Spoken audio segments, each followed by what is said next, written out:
Hello, everyone, and welcome to another episode of the Cyber Security Recruiter podcast. Today, I'm joined by Bob Hillery, who is the founder and chief operations officer at InGuardians. Bob is also a member of HTC AI. So he was a member of HTCI between the year 2000 and 2008 for 8 years. Bob has also been a SANS instructor for around the same time period, 8 years. Bob has been involved with national security and cyber research at the University of New Haven for just over 14 years. And currently, he holds the position of founder and chief operations officer at InGuardians and has done so for coming up to 19 years. Bob, welcome to the show. How are you doing? Doing very well. Thank you very much, Thomas. Good, good. Pleasure to No, be no, here. worries- no worries at all. Thank you for coming on. For those listening, every time me and Bob fully interact, we always get chatting, and I think we broke the record for the longest off-air chat. But that's not surprising for me or you. We like to get stuck in, don't we? I you can tell I was an instructor or a professor for far too long. Yeah, no, exactly, exactly. But 18-step recovery program, and I'm failing. but Bob, I'll start where I always start. I've done you a bit of an introduction. I always think I can never do it as well as you. If you could start off by telling me and the listeners who you are and what you've been up to, that'd be great. Oh, certainly. Thank you. Once upon a time, I was deck officer in the Merchant Navy, Merchant Marine, tankers and container ships as I started sailing out of Canada, and then fell into the U.S. Navy for a bunch of years. Worked around the world there, and in the course of that, came into technology, computers, and the like as computers were growing up, taking over the world, perhaps. And then I realized that the people around me didn't understand them, and that some of the best things I could do was help them understand. And that's where I fell into the instructional part. And here I am. Mm. Yeah, very good. But why do you think this such? I was listening to a podcast the other day about the amount of people that have served for their country that come into infosec cybersecurity. What do you why do you think that is? Do you think there's a particular reason for that, or? That's a complex question, much more complex than it sounds. Uh, I think a lot of it is that the people who gravitate to the service to begin with have an interest in serving, of course, Mm, and security, securing their mm, community, the mm, nation, or their own stuff. And when you start looking around, everything is cyber. There's a connection to everything, whether it's the earbuds plugged into our ears, or the screens we're speaking on, or the point of sales terminals we use at any shop of any kind. And every time we look at any kind of news online or that old-fashioned flat white stuff, paper, they uh, they tell us that somebody's been breached because everything is connected to everything else. I think that the tendency is that they're interested in the security, and everything is cyber, so that mm, fits. Um, mm. Yeah, yeah, it's interesting because yeah, like I say, so many people that are from that background come in, and it's just an interesting point. But yeah, Bob, as I come on to my first question, if you like, I know we're going to talk about a lot about offensive security and effective report writing and scoping and pitfalls and engagements and rules of engagements and things like that. I know you've been involved with education. You've taught a lot of people a lot of things in and around security.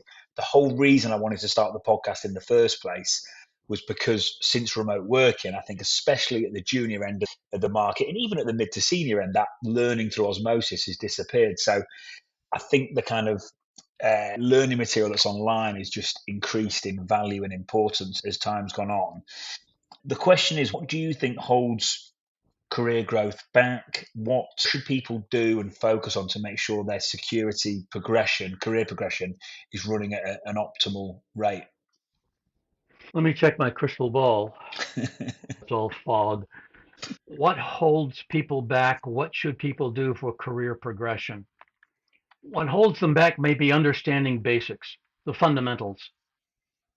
So many people today, when they go into any of the cybersecurity environment, want to immediately start as a penetration tester or a security analyst or a system administrator without understanding where the electrons are going or what the basic signals are. When the first protocols were invented for the internet in the 1960s and 70s, which sadly to me sounds not all that far away, but I look back at it and it's, good God, that's ancient history. Where's my stone chisel? The problem is those protocols are still out there. Mm. That's how it all works. Mm. TCP, IP. By the way, that's two protocols. If you don't understand that's two entirely different protocols, and you really only need one of them for a network, you are at a disadvantage when you start thinking about how to break into a network and, of course, how to secure it. So the traditional presumptions of I only need to know what's out here right now is horribly flawed. The speed of change is phenomenal. If I joked about a crystal ball, if you could tell me what's going to happen in 3 months, I'd be thrilled. And 3 months is an incredibly short time window for anything more than a two-person organization. A learner must be a constant learner. You have to have the passion to figure out what's that? Why did that happen? And go find out.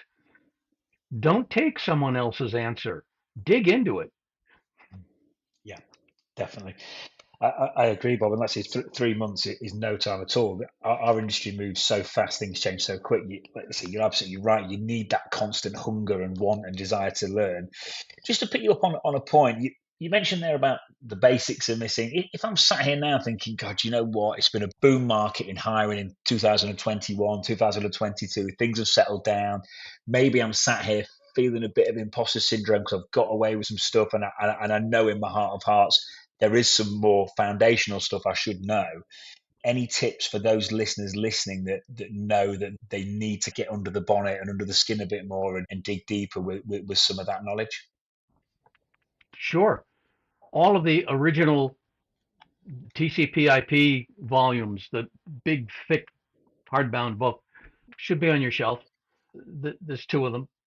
And essentially, any of the foundation Unix, POSIX sorts of languages, get an old laptop, an old computer, Mhm. and install basic Linux, or better yet, FreeBSD Unix on that laptop. That's it, because it'll be a beast. You'll have dependencies, and I love Ubuntu. I love Debian-based Linuxes because they're easy, and nobody has time these days to fiddle mess around with all the other different things you have to do. Is apt-get, boom, go, update, please. But what you should do is take a raw Linux, and the joke is to roll your own. Build this from the ground up, that you have a graphic environment, and not a complex graphic, something simple like XFCE, a simple X Windows environment. Just do that. It may take you a while, and you may not do it all at once.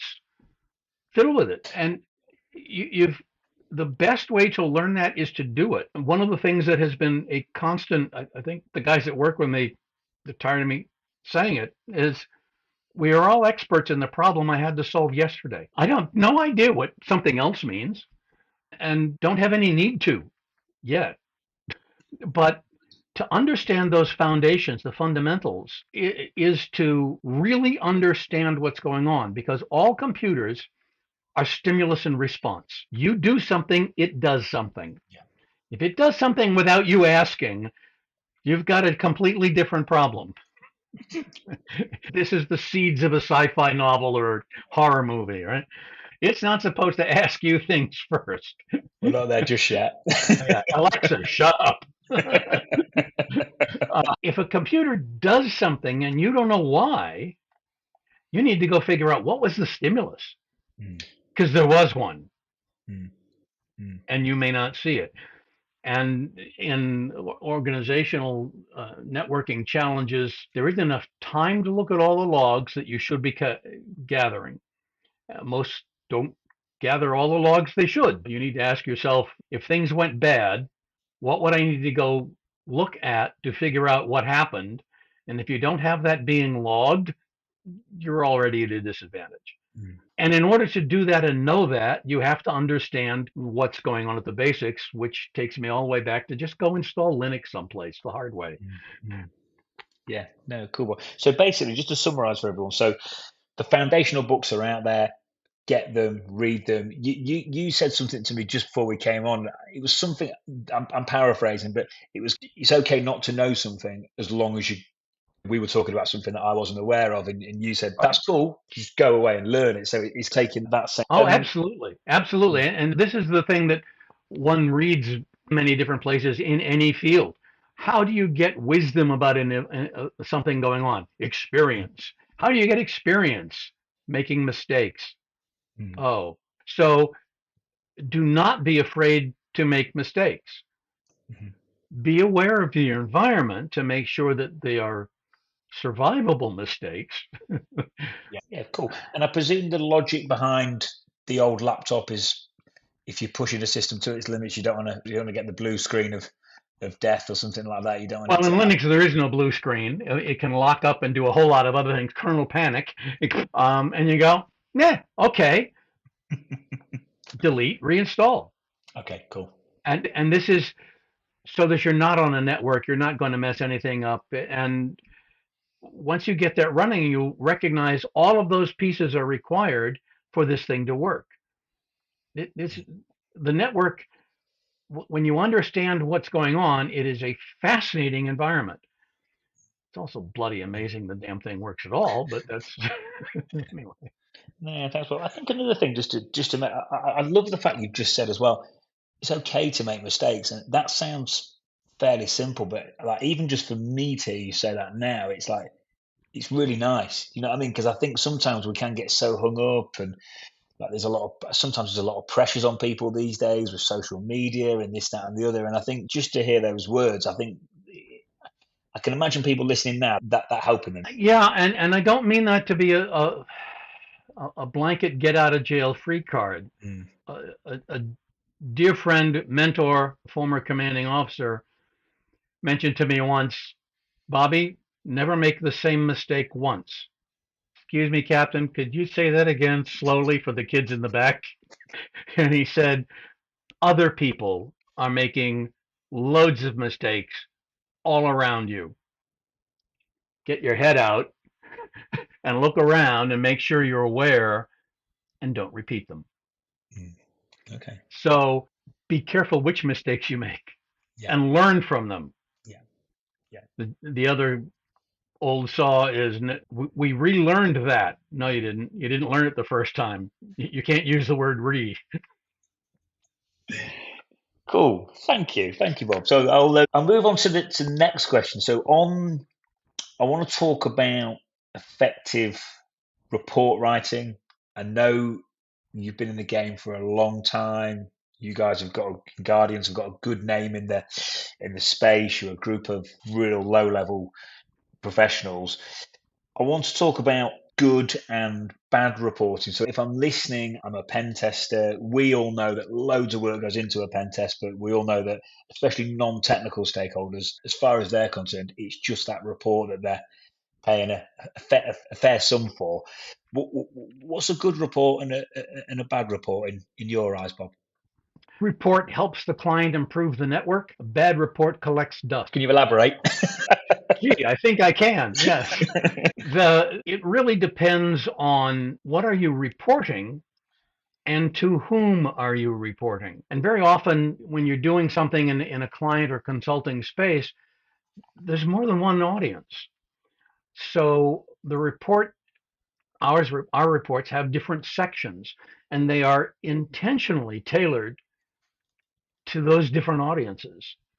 One has to be for someone who has very little time, may have foundation technical knowledge, but hasn't been doing it for a while because they've slid up to management. And for all I know, they still think Perl is still a cool language, but that's an inside joke.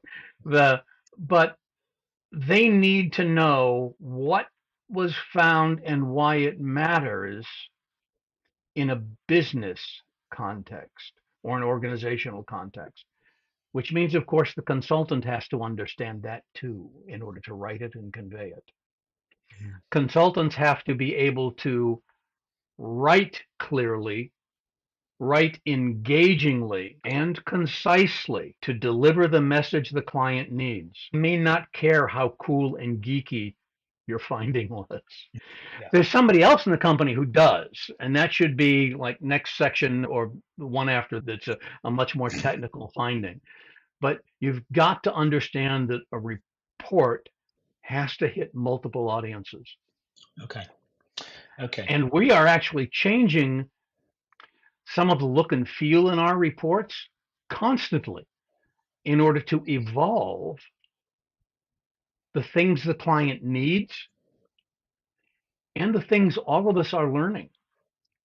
We've recently done a revision that looks at some of the things for neurodivergent experiences, people who have visual or processing challenges, so that you have to have something other than Arial 12 point kind of font. You've got to do something different to Yeah. make sure, and you have to be careful of what colors you use for those who may have color vision challenges. What are we trying to say? So it gets to be pretty complex. And a good report is a report that hits all of that. The client says, I get it. Wow, thank you. I got something that I got to go fix. Yeah. That's what you want. And that, do you know what, that makes hackers happy as well. It makes the client happy for, well, it makes the client see the value and gets them to make the changes. But also, I know from, as I'm sure you do, that makes the hackers happy. They get, I think sometimes people can complain on the pen testing side that my vulnerabilities aren't getting fixed, but there's probably, as you've just made very clear, there's a bit more to it than that. There's a skill to getting your vulnerabilities fixed, isn't there? Oh, absolutely. And it's Mm, hard. Some vulnerabilities cannot be fixed. When you deal with a medical environment and you mm, consider the certification process for many of the systems before they're allowed to be used in a medical environment, and you're going to have a 3-month patch cycle, mm, not happening, Scout. Not mm, happening. mm, mm. So, what you've got to do is help a client look at the overall architecture of their environment and mitigate the risk. You don't eliminate it, but you mitigate it. Yeah. And you put in sensors so you can see that. Did anybody come in here and check that out? Okay. Yeah. Cool. So just to break that down, so really understanding your audience in the first place, understand that you're going to have variables within that audience and catering for that in what you just called sections within the in the report, explaining why it matters, having the skill to articulate yourself in a written format clearly and concisely, and never relaxing. All the reports constantly evolving, changing, improving. It's in like a continuous improvement process. Just one question I've got off the back of that. If I'm listening now and thinking, listen, that all sounds No, great. no. And as I said, make it engaging. And Mm, so if someone's looking, wants to be recruited, they should learn to write well. You mm, don't do that necessarily writing technical reports. Go take a poetry class. yeah, that was I'm, my I'm yeah. not kidding. Learn to No, write well. And no, that is not a technical issue. no. I know you're not kidding because I can remember we spoke about this. We spoke about this before, so I know you. I know you're being serious. And I was just about to say, if I know my report writing, say I'm popping shells all the time, I'm finding vulnerabilities left, right, and centre, but I know I've got to improve my report writing. Take a poetry class, and let's say we're being deadly serious when we say that. Anything else that could enhance those skills? Creative writing, read broadly, reading as if you were an editor everything you read. You may need a stiff drink after the first three or four. You start to realize how abysmally many things are written and how inaccurately words are used or how they're misused, perhaps intentionally. Yeah, stay away from politics. You Yeah. won't go down that rat hole. No, and that ties in. About 15 minutes ago, you said the best way to do something is, sorry, to learn something is to do it. And I know you're a sounds instructor. I've had other instructors on the pod, and everyone has mirrored what you've just said there. And that ties in with what you've just said. If you want to improve your technical writing or your report writing, you've got to go and do something to improve that. So, yeah, thanks for that. I think I'm just going to move on to Mhm. pitfalls in scoping. I know from doing my own job, listening to what your customers are saying and what they want is absolutely vital. And it's like what I can see how this is so applicable to scoping out a pen test or writing a report. And I just wanted to talk about what do you see as the biggest pitfalls in scoping a pen testing engagement? There are a lot of them. So picking biggest is both easy and difficult because where do you stop? But it goes back to the awareness and the communicating. By reading as an editor, as I just suggested, you'll learn to spot others' errors, and many of them are not intentional. When you're doing scoping with a client, or when we do scoping with a client, we may or may not be talking to the actual technical person on the keyboard with some intermediary sometimes. So they're using words, phrases, and ideas that they got from someone else. So it's like the little game of telephone that's in grade schools. That kids whisper in each other's ear and you figure out what comes out the other end. You have to be very aware that can happen and it's not intentional. Nobody in the process is dumb. I thought that's what they meant thing. And the person doing the scoping has to be aware of that and listen and also know what questions to ask. You've got to ask probing questions. Do so in a way that gets the information that you really need. So the pitfalls are not knowing why the client needs a particular test. Could it be uh, a recent regulation that now requires something for compliance? Could it be an insurance adjuster has said, we have this new box you need to tick on your insurance application form? Could be that perhaps, and we have had this happen, one firm has acquired a second firm, a smaller company, and they want it tested. Okay, this is going to be interesting. You have to try very hard to make sure it does not accidentally develop into an adversarial relationship because it can, and it's not supposed to be.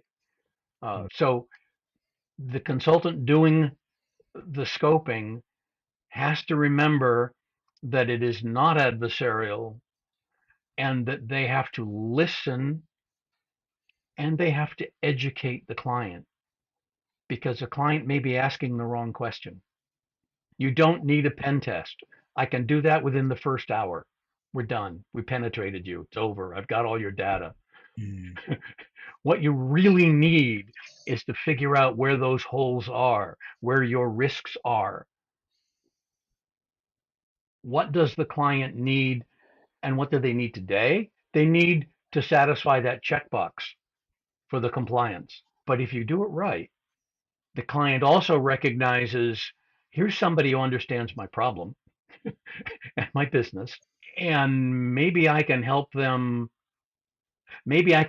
help me avoid risk. Because if you think you have not been hacked, you may need to look at logs. mm. What logs? Ah, yes, there we are again. Yeah, thank you, Bob. Very good, very detailed. So awareness, communication, understanding who you're speaking to. You might not necessarily be speaking to the guy or girl who's hands on keyboard. So you've got to be aware of your audience, know what questions to ask, know why a test is taking place. A PCI DSS test is going to be very different from, for example, a full chain red team engagement. That's obviously a very high level example. We get the point. And yet understanding how the test has originated in the first place. But this might be a really difficult question to answer without being in the real life situation. But is there any way to get more skilled at asking probing questions, or anything in particular you could give the listeners on that could be potentially helpful? I think that what you'd have to do is listen to other people asking questions, either in a scoping environment or any other subject, but listen from a different perspective. Listen to the question. Don't worry about the answer. Don't worry about the topic. You don't even have to understand the topic. Listen to how a question predetermines the universe from which the answers will come. No question is value free. Every time I ask a question, I'm setting up where your head's going to go to look for the answer. And you've probably already started doing that before I finish the bloody question. That you just have to change the way you listen to the question, and you realize that's not the right question. If I said, "What are you doing for lunch today?" What? Why do you care what I'm doing for lunch? That's not my real question. My real question is, can you take a meeting? Can you go travel? Can you go to a museum? Can you? I really have some other question down the line that I haven't gotten. What's the real question? Have you had a pen test? Wait, why do you care whether or not there's been a pen test? What you want is, what are the results? What is your security? What are your residual risks after your network was last evaluated? Is the real question. Yeah, I like that, Bob. I like that. There'll be someone, if you're not feeling confident on probing questions and getting the information out of the client, there'll be someone, chances are there'll be someone in your organization that's pretty damn good at it. And yeah, essentially lock onto them. Find that person and listen, or see that person as a newscaster, a teacher, a professor, anybody. Consider some of the extension courses that are available at various colleges and universities where you can get into communications and questioning. They're out there. Consider those. It's a different way of thinking to figure out what questions should be asked. Cool. Thanks for that. So my next question, Bob, is rules of engagements documents. Very important. Can you describe what a good rules of engagement doc should look like in today's market? I can. It will depend on the engagement for what the different risks are, but the rules of engagement have to say there's no such thing as zero risk. You have to tell me what I'm allowed to test. You mess that up, all bets are off. And it should really hold both parties for harmless for errors and omissions at some level. There's some basic professional competence that's presumed, has to be. But beyond that, I throw a packet in your direction, and who knows, especially with the list of vulnerabilities that we get on our screens every morning. The register is one of my favorite reads, and the logo is a buzzard for a reason. The rules of engagement have to be, I'm allowed to do this, I'm not allowed to do that. There are two approaches to that as well. One is prescriptive, what you can do, and don't do anything else. The other is proscriptive, don't do this. Everything else is on the table. Cool. The former might be in a healthcare environment. I'm allowed to do this. Don't mess with that machine. Proscriptive could be it's a printing company. I mess up a T-shirt. Sorry. Yeah, yeah, It's that kind of thing.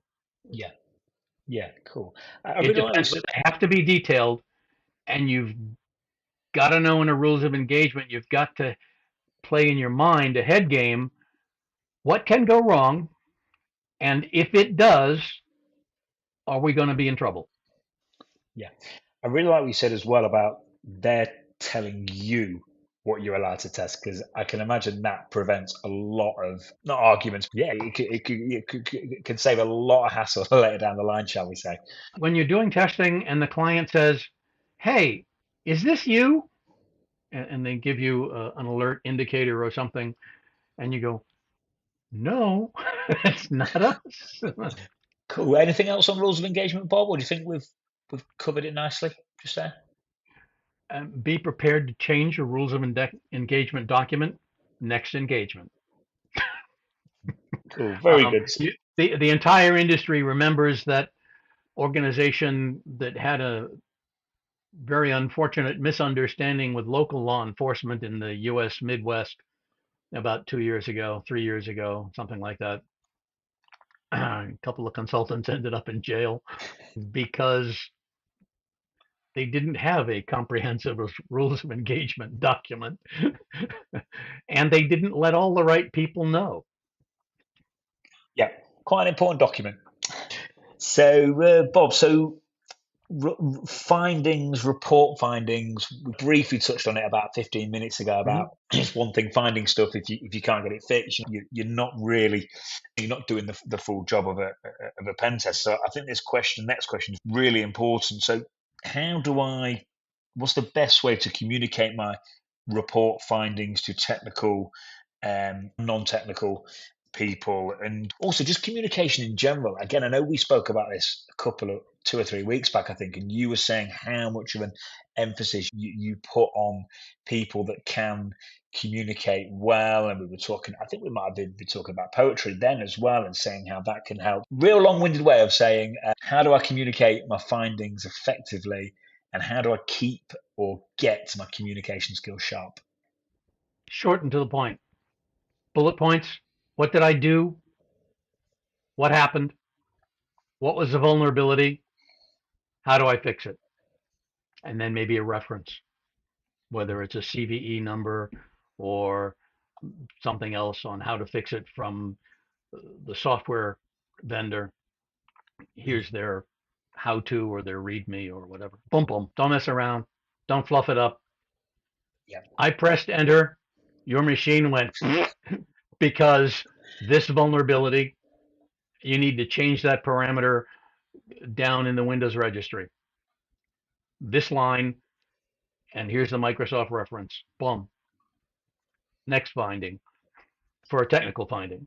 There are some soft findings. Your log had 18 alerts. Nobody saw them. You have a process problem. yeah. And on some of those, your recommendation might be as simple as you need to work on that and don't give them any more ideas.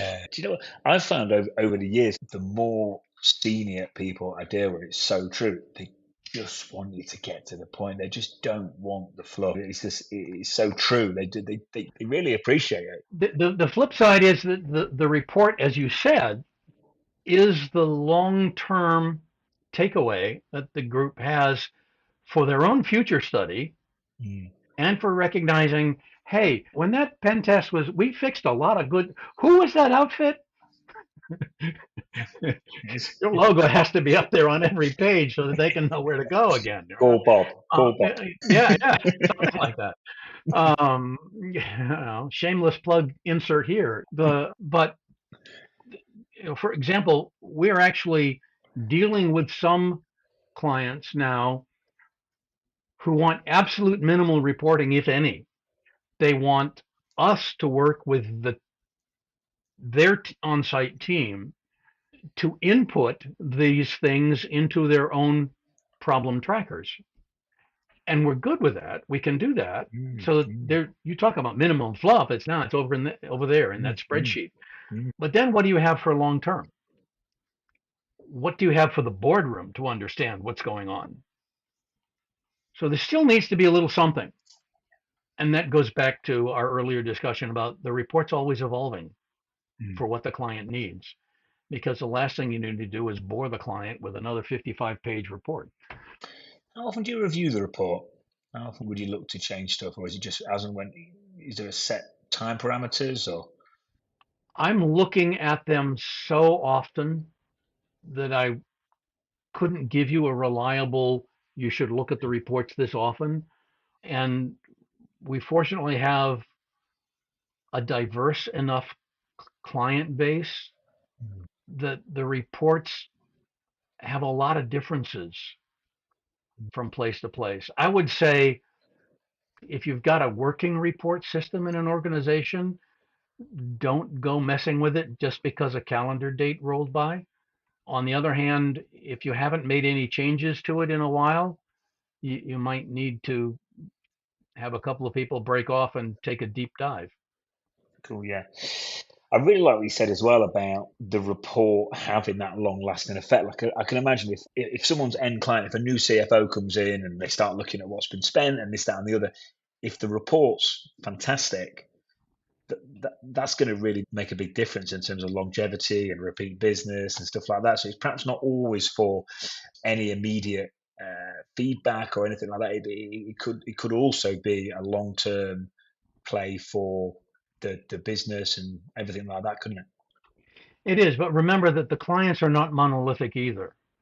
And often what can happen is the client sees a report 2 years after your initial work with them Mhm. that has the same vulnerability listed as a finding. And depending upon who your direct point of contact and audience is, this is either senior management not giving the IT security shop the resources that they needed, and it gives them ammunition to go back and say, we got the same vulnerability, and oh, by the way, our competitor just lost 18 million because they got hit by it. So could we like fix this one, please? It's been there for 2 years, and I need the following resources. So you can help again with that client education piece improve their overall security by comparing the reports over time as well. Cool. Thank you. Bob, you've progressed obviously to found a heavy leadership position. I want the podcast to help juniors, mid, seniors. I want it to help fellow business owners as well. What do you know now that you wish you knew? You've been at the helm of InGuardians for just shy of 20 years. So what do you Mm-hmm. know now that you wish you knew 10, 15 years ago about running the business? I would say that what I would focus more on would be solid players who could work as a team and continue to improve with less emphasis on just hiring a rock star. The Every football team, every sports team has the one person that everybody identifies with, and they're not the ones scoring all the points or making everything work. There's a lot of other people there, and they need more effort, attention, resources than you may be giving them because you're focusing on the one cool person. I love that answer. And I just want to unpack a few more things. So essentially, the power of a cohesive team all working together, it just can't be. Even if someone's a rock star, that it's not going to match the power of a business or uniform running together. That's where it's at. Exactly. Mm, Exactly. mm, It takes the entire group, not the one person. And real leadership is not doing it yourself. Real leadership is providing people the resources and the opportunity to make those mistakes, as long as you use your skill to make sure that there's a fence or a safety rope. Don't let them get into too much trouble. Yeah. But they have to actually do things in order to improve. And your goal should be for them to all improve. Yeah. Very good. I'm going to go way off subject here, but there's a documentary just come out on Netflix about David Beckham, the football player, and I don't know if everyone. This Oh, just goes yeah. out. Have you seen it? I haven't seen it, but Okay, it's okay, okay. on my list. It's on my Yeah, okay, list. Yeah. okay. What you've just said there is just bringing. I've only just started. I've just seen a couple of episodes, but the way that Sir Alex Ferguson managed him, and if we talk about rock stars, see David Beckham fairly, Oh, yeah. yeah, pretty much definitely firmly fits into that category. But yeah, I think you're going to really enjoy it. But what you just said there is very much how he managed and got Man United to be successful. But yeah, no, you're. I'm not. I don't want to ruin it for you because we haven't seen it yet. It's on your list. Oh, yeah. But no, yeah, no, It it's just good. made it move up on the list. Yeah. No, you'll love that. You've given us. I think I really like that answer, Bob. Is there anything else in terms of when it comes to actually running the actual business and leadership? That was a wicked answer, by the way. But I just want to check if there's any other little nuggets you've maybe got for me as well. Actually, it's interesting. Keep it moving forward. If you've got business partners or parts of the organization that aren't working particularly well, squeaking a bit, one tire is a little bit flat, see if you can get it fixed and be prepared to make some changes earlier than you might have. That's a tough one sometimes. Mm, mm. Yeah, You have to know when to let go, and that's difficult yeah, sometimes. yeah, But yeah. I can. one of the things in our previous discussion was around this same area. One of the things that we have is a uh, an organizational meeting for all of the actual operators. And so, in a very large sense, while I may have only one or two people assigned to an engagement with a particular client, they're never really alone. They're a couple of keystrokes away from anybody else who can say, "Hey, how does this work? What does that do? I just had this come back. It doesn't make any sense to me." So they're not really alone. They work as a team that's larger than those on a particular assignment. And the only way that works goes back to an example that I've used multiple times with mine, and that is having those people in your organization understand what your intent is. And the intent is to improve the client's security posture, reduce their risk, and have them understand what to do with it. So, like commander's intent, if you will, to use a military term, Mm, or to dip into history like we've done before. Once upon a time, before Egypt, before Trafalgar, Admiral Nelson would have the captains of the squadron row over and he'd have the dinner on victory.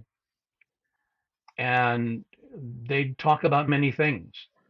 And this was so that they knew his mind. Because once the battle starts, particularly in those days, the noise, the smoke, the shells, I got no idea. Signal flags behind clouds of cannon smoke. They had to know the commander's intentions because no plan survives first contact. We want to do this. Damn it, the French went where? And one of Nelson's classic lines when asked, by one of the captains what he should do in a certain situation, Nelson apparently glared at him and said, "No captain can do very wrong who lays his ship alongside the enemy," which is a shut up and get it done, sport. I feel like, Got to tell you what? No. And but this again goes to situational awareness, knowing the client, knowing the overall environment, knowing in general what we're trying to do. It's not to solve every single vulnerability that we find, it's to solve the ones that can kill the company right off the bat. Put the ones that we know they can't change because there are software versions that will not update on the age of the machines that they have, and they've got 5,000 of them, so they're not updating all of those this week. So we put that behind some kind of a firewall so it's at least instrumented and blocked. And these are the changes. So and when the staff understand that this is the overall concept, they can do things on their own. And then the really hard part is letting them. yeah, They won't do it the way you want, but is it going to work? Okay, fine. mm, Let yeah, it go. yeah. I've heard that before. I got this recruitment trainer involved. He said to me at one point, he was like, Tom, look, if you do it, it'll be 10 out of 10. But if someone else does it, it'll be like 7, 8 out of 10. He went, that's okay. Do you know what I mean? But it is hard. It is hard. Protective over the InGuardians brand for all the right reasons. And I really like what you said. I know in conversations we've had about some off-air stuff we've talked about, you talked about always having, and you just mentioned it again then, always having someone very close to, there might be always having someone really close to a particular project that really gets the vision, the goal, perhaps a bit more experience, really understands your ethos and values and mission and stuff like that. And I think for people expanding and stuff, that must be, to have key strong pillars in the right spots must make your life a bit easier, less stressful, I would imagine. Oh, absolutely. Those people are essential. They are valuable beyond what you can pay them, no matter what you pay them. And they need to know that. They need to be appreciated. It's a Mm, simple human requirement. And they need to have the opportunity to do what they do well. So mm, we have people in the right places, and we sometimes move people around so that they fit well or do the things they want to do better. mm, Um, mm. I have one particular consultant who's exceptionally good, but he didn't want to do certain parts of the work anymore. He just uh, so he has really become an associate director of operations, and so he works client facing and he organizes the teams, Okay. but he deeply understands what's going on. But the overall improvement and the feedback from the clients is superb. Mm, So it reinforces that letting him get back from the keyboard a little and more to the client interaction space, delivering the report, explaining the report has really paid off. mm, This is a career opportunity wherever he goes. He has the opportunity to grow those skills. We hope he stays here. But if he goes off and creates his own company or does something somewhere else, more power to him.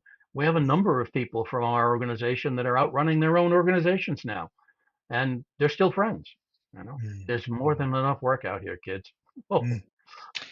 Yeah, yeah, no, there is. I really like that. That's really nice, Bob. And just to pick you up on the last point, so with that particular chap that you just mentioned, so you've essentially then really played to his strengths. So then in turn, he's happier, embracing his role more, and the performance is showing in the end results. absolutely. Mm, mm. Cool. I'm going to ask you quite a big question here.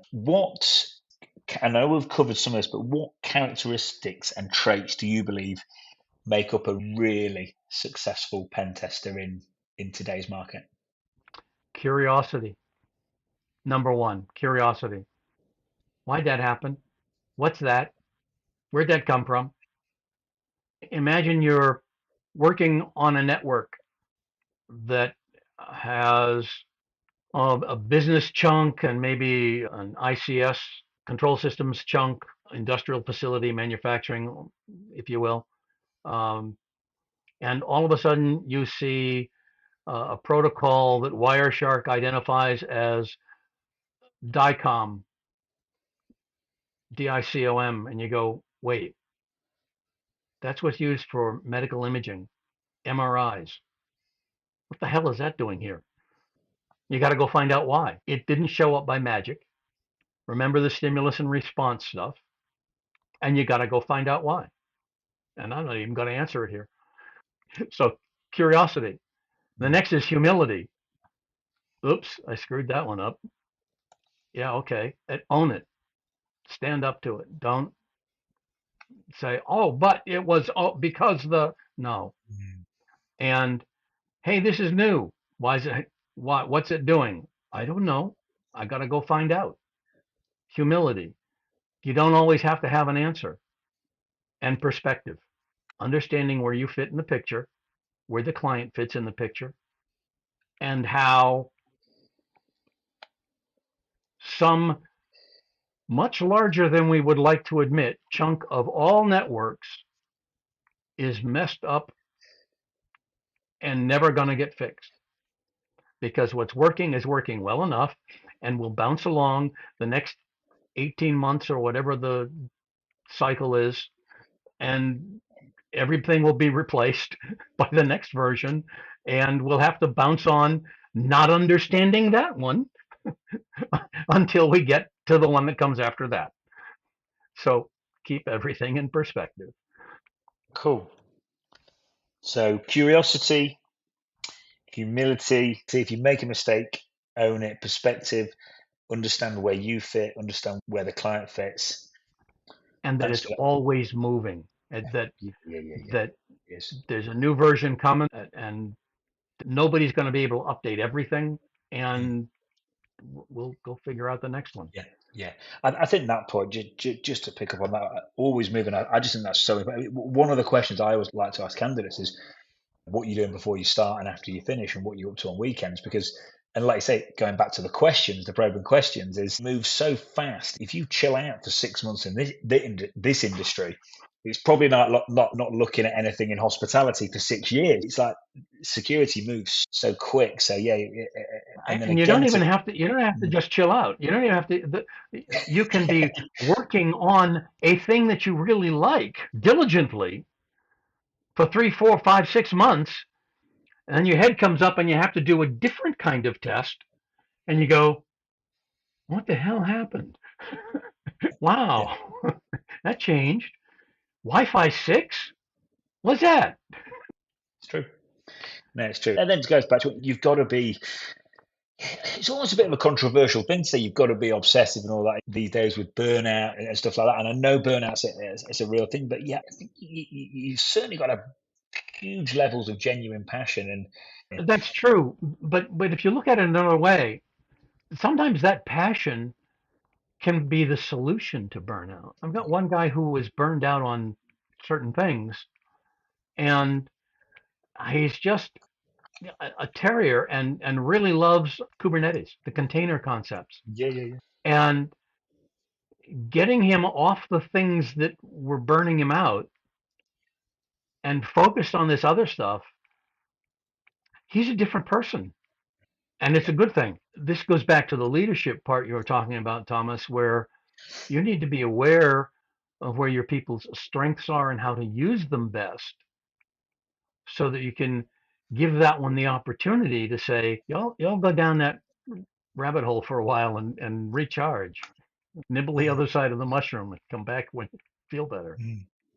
Bob, I just want to ask you. I know I often overrun, and I can see me and you overrunning quite a lot. And I know you're a busy chap, so I don't want to keep you too long. But I do really want to ask you something about what you've just said, because you've picked up on two really massive points, I think, for people leading teams and running business. You've mentioned the chap that you've moved him into a new role. He's now client facing. The customer experience within your organization has been enhanced. He's happier. Customers are happier. Great. We've just talked about the Kubernetes chap, similar Right. situation. You've revitalized him. You've re-energized him. If I'm sat there thinking, how did you spot that? How did it come about? Did you see that he or she was drifting off? Did you, as a leader, how do you make that happen? Well, again, that comes to being aware of what's going on at all across the board. And it is more important for the leader, um,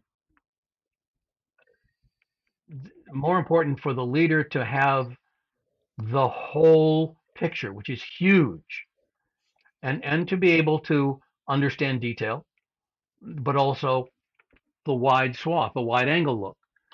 And when you see someone who's relatively well liked and people start to turn their backs or they leave the room when he walks in or he's just snapping at the smallest things, you say, there's something going on.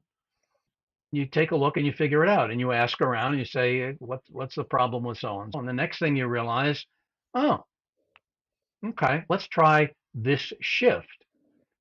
It's not a free lunch. It changes how the organization works, particularly in a smaller organization. It is not cost free for that reason. They're doing one thing instead of the other, and the other still has to get done. So somebody else is now juggling, often me. But it is critical to be able to do that. One of the things that is fascinating to me, having played in personnel both directly and peripherally, and as a recipient of people for a very long time now, it is very clear that what's called churn or the turnover rate is much more expensive than almost anybody realizes out there, except those who play with the personnel question all the darn time. The people in companies, corporations, C levels, they think they're saving money by hiring, firing, moving people around, changing salaries. No, you have no idea what intangibles you may have lost in the way of experience that were hard won and that matter, particularly direct the direct technical experience may be of less interest today because of that 18-month cycle and we moved on to a different language and I don't have that gadget to fix anymore. So no big deal. But the soft skills, the ability to write, the ability to communicate, the understanding of the client's job, you can't replace that overnight. And you lose massive amounts. So what I did with those two people was a defensive strategy. It was not because I, I'd like to think I'm an altruist, right? And I put on my best Benedict Cumberbatch face, and no, I'm not an altruist. Damn it, Doctor Strange. Hell no, I'm in it for me. The it's a defensive strategy because it works better. It's better for that valuable asset who's going to continue to provide value and better value if you do it right. Yeah, that's right. It really makes it. Before you mentioned how about good leadership means not doing, and you can't be doing it. And I might be wrong. Correct me if I'm wrong, Bob. But you know, you can't do all this if you in the weeds constantly. If you're looking around us, it's Now, impossible, isn't worst thing in the world. Yeah, worst thing in the world leader can do is get in the weeds. Now, not never, go down there every now and again or ask the probing question. Smedley, why do you think that happened? it? Do you remember something called ICMP or what have you? And they Mm, go, what? Huh? We actually had a discussion a while ago in one particular environment, challenging situation, and not because we wanted to use it necessarily, but because they needed to understand the concept about a very old Unix command line tool called Port Knocker for modifying rules for a firewall. And that's another one that I will leave out there as a question for the curious to go hunt. And no, we didn't want to use it, but we needed to understand that in order to set up a better architecture and a better firewall rule set. So by asking that question, everybody went, okay, don't bullshit the boss because he probably is going to pull something out. Good, Bob. I really like as well that I like the way, because I agree. Look, I know there's some great private equity companies out there and stuff like that, but and I'm talking about when companies make these short-term um, cuts and stuff like that. And I've got to be careful what I say because I've got some clients that are backed by PE. So yeah, but there is just so much there, and yeah, and I think if you're a good leader, I know this. I know the single biggest reason people take jobs and accept jobs and stick with jobs, it is because of the person that hired them or the leadership. It's just absolutely huge. So yeah, you've given us some When you exciting. mentioned the industry and that sort of thing, you mentioned earlier that you had some really great successes in hiring, lots of increases in many companies uh, in 2021, 22. And when we turn around and look at the news today, there's 7,000 laid off here, 8,000 laid off there.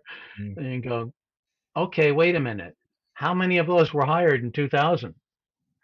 What has, what's the real cost to this organization?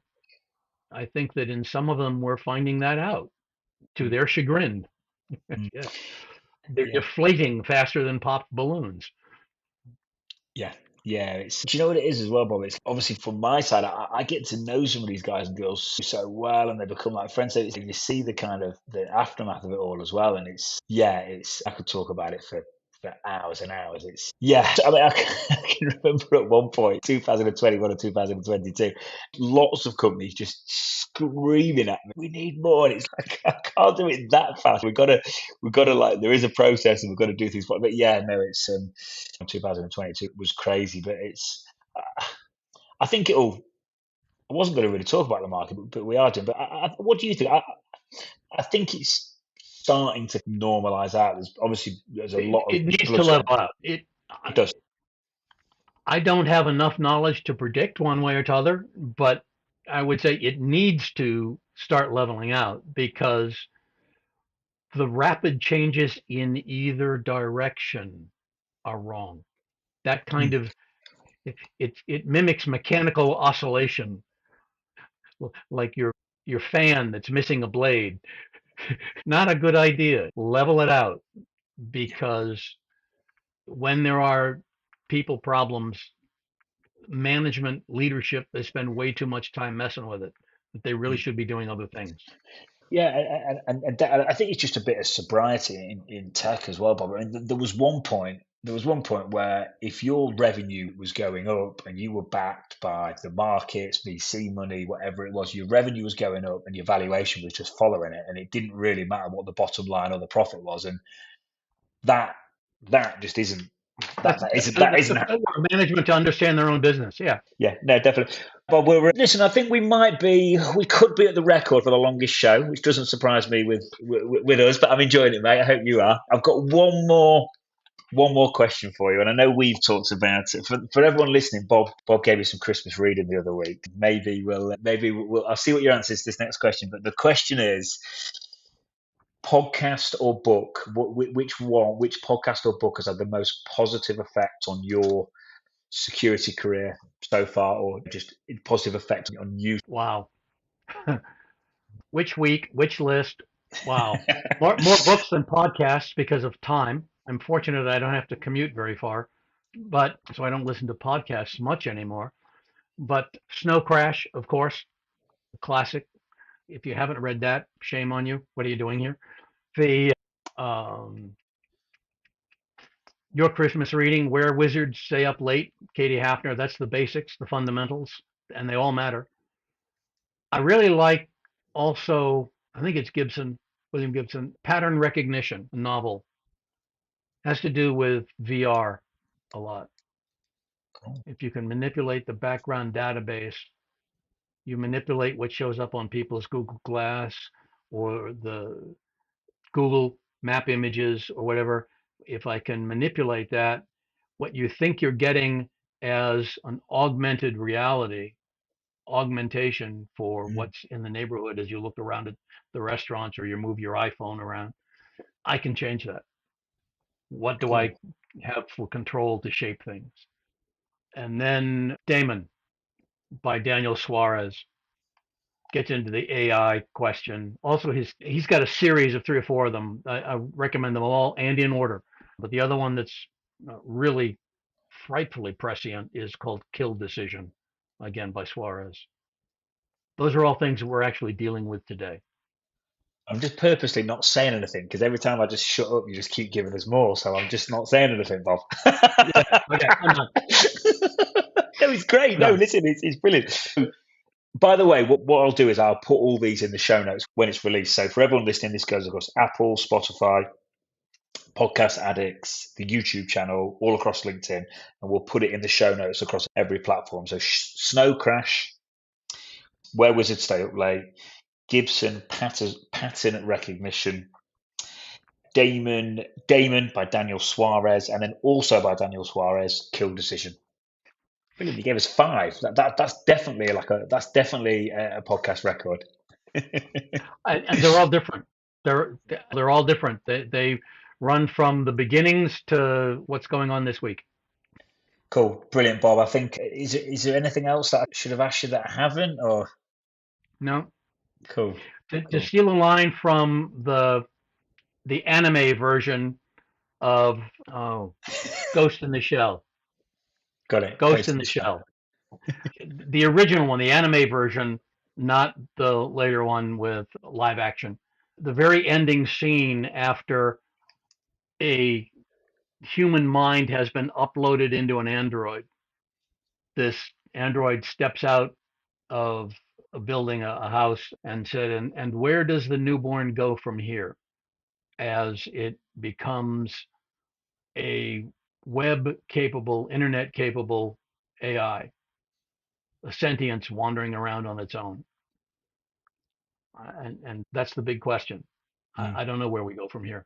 No, But no. there's enough going on where people are rushing to implement and barely understand what the heck is going on. And I just think regulators are so slow to catch up with things, aren't they, and stuff like that. They just can't keep pace with the tech world. When you consider how little we understand about the software bill of materials in the background for any software that's out there, how much code is reused. Yeah. That's why there's a lot of vulnerabilities out there. I'm not worried about work. Yeah. Bob, thank you. That was a really good episode. I learned a lot myself that I'm sure the listeners have as well. So thank you for your time. We've almost been an hour and a half, so I really appreciate it. And I'm sure we'll catch up soon. Thank you very much, Thomas. Pleasure being here. Take care. Cheers.